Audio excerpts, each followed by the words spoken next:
As soon as it was morning, the chief priests held a consultation with the elders and scribes and the whole council. They bound Jesus, led him away, and handed him over to Pilate. Pilate asked him, "Are you the king of the Jews?" He answered him, "You say so."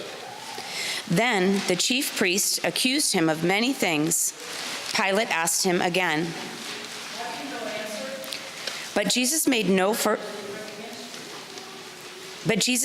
further reply, so that Pilate was amazed. Now, at the festival, he used to release a prisoner for them, anyone for whom they asked. Now, a man called Barabbas was in prison with the rebels who had committed murder during the insurrection. So the crowd came and began to ask Pilate to do for them according to his custom. Then he answered them, for he realized it was out of jealousy that the chief priests had handed him over. But the chief priests stirred up the crowd to have him release Barabbas for them instead. Pilate spoke to them again. "Then what do you wish me to do with the man you call the king of the Jews?" They shouted back. "Crucify him." Pilate asked them, "Why? What evil has he done?" but they shouted all the more. "Crucify him." So Pilate, wishing to satisfy the crowd, released Barabbas for them. And after flogging Jesus, he handed him over to be crucified.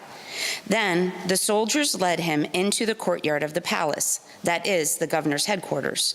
And they called together the whole cohort. And they clothed him in a purple cloak, and after twisting some thorns into a crown, they put it on him, and they began saluting him. "Hail, King of the Jews!" They struck his head with a reed, spat upon him, and knelt down in homage to him. After mocking him, they stripped him of the purple cloak and put his own clothes on him. Then they led him out to crucify him. They compelled a passerby who was coming in from the country to carry his cross. It was Simon of Cyrene, the father of Alexander and Rufus. Then they brought Jesus to the place called Golgotha, which means the place of a skull. And they offered him wine mixed with myrrh, but he did not take it. And they crucified him and divided his clothes among them, casting lots to decide what each should take. It was 9 o'clock in the morning when they crucified him. The inscription of the charge against him read, "The King of the Jews." And with him they crucified 2 bandits, one on his right and one on his left. Those who passed by derided him, shaking their heads and saying, "Aha! You who destroyed the temple and built it in 3 days, save yourself and come down from the cross." In the same way, the chief priests, along with the scribes, were also mocking him among themselves and saying, "He saved others, he cannot save himself. Let the Messiah, the King of Israel, come down from the cross now, so that we may see and believe." Those who were crucified with him also taunted him. When it was noon, darkness came over the whole land until 3 p.m. At 3 o'clock, Jesus cried out with a loud voice, "Eloi, Eloi, lama sabachthani," which means, my God, why have you forsaken me?" When some of the bystanders heard it, they said, "Listen, he is calling for Elijah." and someone ran, filled a sponge with sour wine, put it on a stick, and gave it to him to drink, saying, "Wait, let us see whether Elijah will come to take him down." Then Jesus gave a loud cry and breathed his last.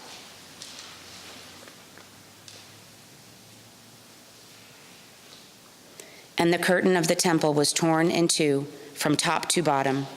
Now when the centurion who stood facing him saw that in this way he breathed his last, he said, "Truly, this man was God's son." There were also women looking on from a distance. Among them were Mary Magdalene and Mary, the mother of James, the younger of Joses, and Salome. They used to follow him and provide for him when he was in Galilee, and there were many other women who had come up with him to Jerusalem.